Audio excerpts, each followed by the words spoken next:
अस्सलाम वालेकुम फ्रेंड्स, मैं मिसेस अली फ्रॉम कराची। कैसे हैं आप सब लोग? यकीनन अच्छे होंगे। अल्लाह ताला हम सब से खैर और आफ़ियत का मामला करे।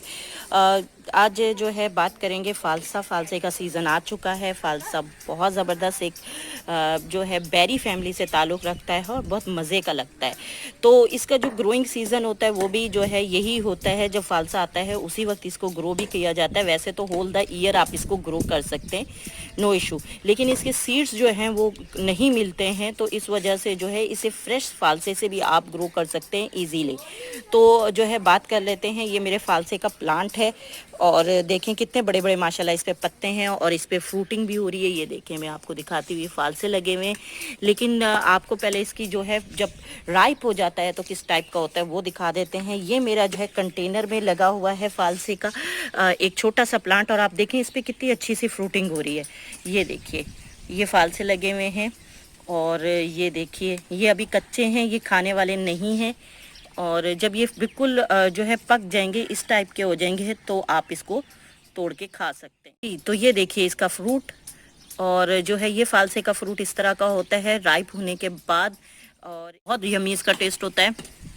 जूस वगैरह बनाते हैं, बहुत अच्छा लगता है। और अब बात कर लेते हैं इसके प्लांट के बारे में कि किस तरह इसका ख्याल करना है, कैसे आपने जो है इसका ये जो है बेरी फैमिली से इसका ताल्लुक़ होता है। पेरिनियल जो है पेनेरियल प्लांट होता है और इजी टू ग्रो होता है, फास्ट ग्रोइंग होता है जी। तो इसका साइंटिफिक नेम जो है वो ग्रीविया एसिटिका है और फैमिली इसकी टेलिसियाई है। और नेटिव जो है ये साउदर्न एशिया इसका नेटिव है, यानी इंडिया, पाकिस्तान, बांग्लादेश, श्रीलंका, इसमें ये बहुत ज़्यादा होता है। लेकिन एक बात बताती चलूँ कि कुछ लोग इसको ब्लूबेरी और ब्लैक करंट से जो है कंफ्यूज कर देते हैं। तो ना तो ये ब्लूबेरी है और ना ही ये ब्लैक करंट है, ये बिल्कुल अलहदा है, ये फालसा है।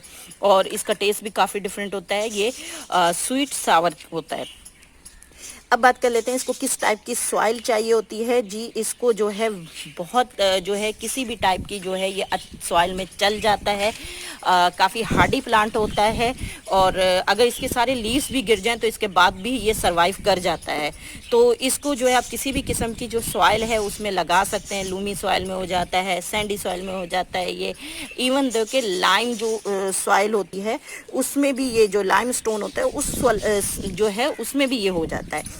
तो इसकी सॉइल का कोई इशू नहीं होता। पीएच पे बहुत अच्छी रेंज होती है इसकी, जो है ये 4 to 7 यानी एसिडिक और एल्कलाइन दोनों पीएच में चल जाता है। लेकिन बहुत ज़्यादा एल्कलाइन या बहुत ज़्यादा एसिडिक होगा तो इसकी जो है फ्रूटिंग पे इफेक्ट करेगा। तो होल द ईयर जो है ये लीव्स रहते हैं इसके और बहुत अच्छी सी श्रब बनी रहती है, ऑर्नामेंटल कहलाता है ये प्लांट। लेकिन जो है इसकी फ्रूटिंग होती है जो है अर्ली समर में। तो जो है और इसकी जो फ्लावरिंग शुरू होती है वो मैं बता दूं कि स्प्रिंग में इसकी फ्लावरिंग शुरू होती है और पूरे साल में ये एक ही दफ़ा में फ्रूट करता है, मतलब फ्लावरिंग करता है, उसके बाद इस पर फ्रूटिंग लग जाती है। ठीक है जी। और इसकी जो सन किस तरह का चाहिए होता है, इसको फुल सन चाहिए होता है, ये शेडी एरिया में बिल्कुल भी नहीं होता है।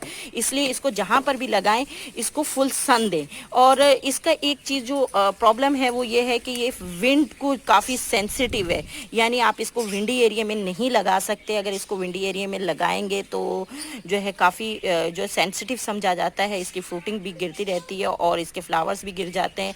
तो इसको ऐसी जगह आप लगाएं जो है इसको जहाँ पर आपके जो है हवा कम से कम हो। लेकिन कराची में यहाँ पर बहुत ज़्यादा हवा होती है और जो है इस वजह से देखें कि ये जो मेरी यहाँ पर रखा हुआ था, इसमें ज़मीन पे लगा हुआ था, इसमें फ्रूटिंग काफ़ी कम हुई है। फ्लावर्स तो बहुत सारे लगे थे, लेकिन मैं दिखाती हूँ फ्लावर्स हैं भाई, ये हैं फालसे के फ्लावर्स। और आप देखें ये मैंने एक डंडी सी ला के लगाई थी, अब ये फुल ब्लूम पे आए हुए हैं और ये सब इसके ऊपर बर्ड्स आई हुई हैं, फ्लावरिंग होगी और इंशाल्लाह इसके बाद इस पे फालसा लग जाएगा जी। तो जो है आपने देखा कितने सारे फ्लावर्स खिले हुए थे, और लेकिन क्या है कि फ्रूटिंग जो है बस ये एक और कुछ नीचे भी लगे हुए हैं थोड़े बहुत, अभी मुझे मिल नहीं रहे हैं। मैंने देखे थे काफ़ी सारे नीचे लगे हुए, लेकिन उतनी अच्छी सी, ये देखिए ये उतनी अच्छी सी जो है इसने फ्रूटिंग नहीं की है जितनी अच्छी इस पर फ्लावरिंग हुई थी। लेकिन इसके मुकाबले में ये जो मेरे कंटेनर में लगा हुआ था, इसमें जो है फ्लावरिंग जितनी आई सबकी सब फ्रूट बन गया। क्योंकि इसको जो है ना, एक तो मैंने विंड एरिया में नहीं रखा हुआ था, दूसरा इस पर प्रॉपर फुल टाइम धूप लग रही थी। ये दूसरे जो है प्लांट्स के साथ लगा हुआ है, तो इस वजह से इसको प्रॉपर धूप नहीं मिल रही थी, बहुत सारे प्लांट की शेड आ रहा था, तो इस वजह से जो है इस पर फ्रूटिंग कम हुई है। तो आपने जो इसको जब भी लगाना है तो ऐसी जगह लगाना है जहाँ इसको फुल धूप मिले, ठीक है। और अब आ जाती है वाटरिंग पे बात। वाटरिंग जो है इसकी डिपेंड करती है, जब यंग प्लांट होता है तो अच्छी वाटरिंग की ज़रूरत होती है इसको, लेकिन जब एक दफ़ा डेवलप हो जाए और इस पर फ्लावरिंग शुरू हो जाए तो इसकी जो है आपने वाटरिंग कम कर देनी है, वरना जो है इसका भी फ्लावर ड्रॉप हो जाता है। और लेकिन जब फ्लावर खिल चुके और फ्रूट बनने लगे तो फिर आपने इसकी वाटरिंग बढ़ा देनी है ताकि फ्रूट अच्छे से बन सके।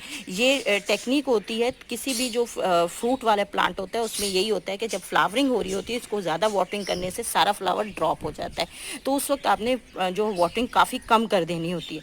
लेकिन उसके बाद जब वो फ्लावरिंग जो है वो बन जाए, फ्रूटिंग में चेंज होना शुरू हो जाए, तो आप उसकी वाटरिंग रेगुलर कर दें ताकि अच्छे से वो डेवलप हो सके।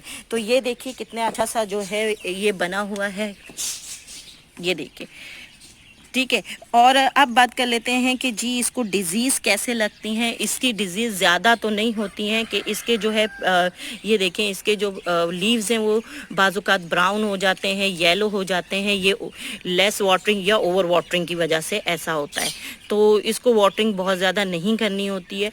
तो लेकिन क्योंकि ये मेरा कंटेनर था, मुझे लग रहा है कि इसकी जो ड्रेनेज है वो अच्छा नहीं है, इस वजह से जो है इसमें जो है वो ये येलो इसके पत्ते होना शुरू हो गए हैं। अब मैं इसको चेक करूंगी और फिर इसके बाद जो है अगर इसकी ड्रेनेज अच्छी नहीं है तो इसको मैं फिक्स करूंगी। उसके बाद बात कर लेते हैं कि जी ये जो कंटेनर में बहुत अच्छे से ग्रो हो जाता है, जो लोग के पास ज़मीन नहीं है वो इसको बहुत आराम से कंटेनर में ग्रो कर सकते हैं। अब बात कर लेते हैं कि जी इसका जो है किस तरह प्रोपोगेशन होती है। इसकी जो प्रोपोगेशन होती है वो दो तरीके से होती है। एक तो जो है इसको कटिंग से भी ये ग्रो हो जाता है और सीड से भी ग्रो हो जाता है। कटिंग से ग्रो करना काफ़ी सेंसिटिव होता है। ये जो है कटिंग के लिए आपको ब्राउन एंड ग्रीन दोनों मिक्स वाली लेनी होती है, यानी बिल्कुल टॉप भी नहीं लेना होता है और बिल्कुल यहाँ से हार्ड भी नहीं लेनी होती। थोड़ी ब्राउन थोड़ी जो है ग्रीन वाली जो होती है वो वाली इसकी स्टेम लेकर इसको करना पड़ता है, लेकिन उसके लिए आपको हाई ह्यूमिडिटी की ज़रूरत होती है। और जो है आपको इसके अलावा जो है जो है सॉइल हर वक्त मॉइस्ट होनी चाहिए, वो तो कर लेते हैं, लेकिन ह्यूमिडिटी काफ़ी ज़्यादा चाहिए होती है। तो इसको ईजी तरीका इसका जो यही होता है कि आप इसको सीड से ग्रो कर लें। सीड्स जो है आप ज़रूरी नहीं है कि ड्राई करें, आप इसको फ्रेश सीड से ग्रो करें, वो ज़्यादा ईजीली ग्रो होगा और ज़्यादा अच्छा से रिजल्ट देगा। यानी आप फ्रेश, जिस तरह ये है, मैंने इसको, ये जब आपका राइप बिल्कुल राइप हो जाए तो आपने इसको जो है ना तोड़ लेना है और इसके बाद जो है इसका सीड निकाल लेना है। तो ये देखें, ये सीड है, इस सीड को आप जो है डायरेक्ट, कोई ज़रूरत नहीं है कि आप इसको ड्राई करें या आप इसको करें। अगर आपका ड्राई सीड है तो उसको वेट करना होता है, ताकि जो है इसकी ये टेक्निक होती है कि इसको आपने पहले वेट कर लेना है, उसके बाद आपने इसको डायरेक्ट जो है इस तरह ज़मीन में, पॉट में, किसी भी टाइप की सॉइल में आपने इसको जो है इस तरह 1 इंच डीप जो है दबा देना है। नो इशू, देखिएगा इसमें भी आराम से निकल आएगा। 1 इंच ही अपने डीप करना है और सॉइल को इतना ही मिस्ट रखना है जितनी ये इस वक्त है। ये देखिए मिस्ट है, लेकिन इसमें वाटरिंग खड़ी हुई नहीं है, तो इतनी मिस्ट रखेंगे तो बहुत अच्छे से ये जर्मिनेट कर जाएगा। जो है 2 वीक्स लेता है, 2 to 3 वीक्स लेता है। काफ़ी जो है इसका सीड हार्ड होता है, आप भी जानते हैं। तो ये 2 से 3 वीक में जर्मिनेट कर जाता है। होल द ईयर आप इसको लगा सकते हैं, लेकिन क्योंकि ये खाने का सीज़न है तो इसमें जो आपके सीड निकले वो आप लगा के देखें, बहुत अच्छा रिजल्ट आएगा, आपको बहुत खुशी होगी। तो क्या है कि ये जो है अगर आप इसको सीड से ग्रो कर रहे हैं तो क्या होता है, ये 2 से 3 इयर्स के बाद जो है इसकी फ्रूटिंग होती है। अगर आप जल्दी फ्रूटिंग चाह रहे हैं तो फिर जो है आप ग्राफ्टेड वन ख़रीद सकते हैं नर्सरी से, बहुत इजीली उसकी फ्रूटिंग अच्छी होती है। जो देसी होता है, यानी जो हम सीड से ग्रो करते हैं, तो वो जो है उसमें क्या होता है कि एक तो फ्रूटिंग कम हो रही होती है, दूसरा ये है कि सीड साइज़ बड़ा होता है और पल्प कम होता है। जबकि जो ग्राफ्टिंग होता है, ग्राफ्टेड होता है, उसमें सीड जो है वो छोटे होते हैं और पल्प ज़्यादा होता है, फ्रूटिंग क्वालिटी अच्छी होती है। तो अगर आपने फ्रूटिंग के लिए करना है तो लाजमी तौर पर जो है आप क्या करें, नर्सरी से ख़रीद लाएं एक ग्राफ्टेड प्लांट।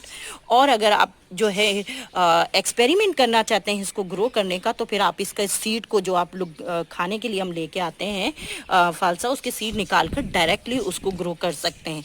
ईजी होते हैं, बहुत मुश्किल नहीं होते हैं। अब मैं जो है क्या करूँगी कि जब ये निकल आएंगे तो और ट्रांसप्लांट करने होंगे तो मैं आपको ज़रूर शेयर कराऊंगी उसको भी, कि इसको कैसे ट्रांसप्लांट करना है। बहुत इजी ग्रो होते हैं, आप भी करके देखिएगा। अभी सीज़न है, किसी किस्म की भी सॉइल है उसमें लगा दीजिए, और जो है इसकी जो है वाटरिंग इसको करते रहिए, मिस्ट रखिए, लेकिन इसको ओवर वाटरिंग मत कीजिए, और ना ही इसकी जो सीड्स हैं उनको ड्राई होने दीजिएगा।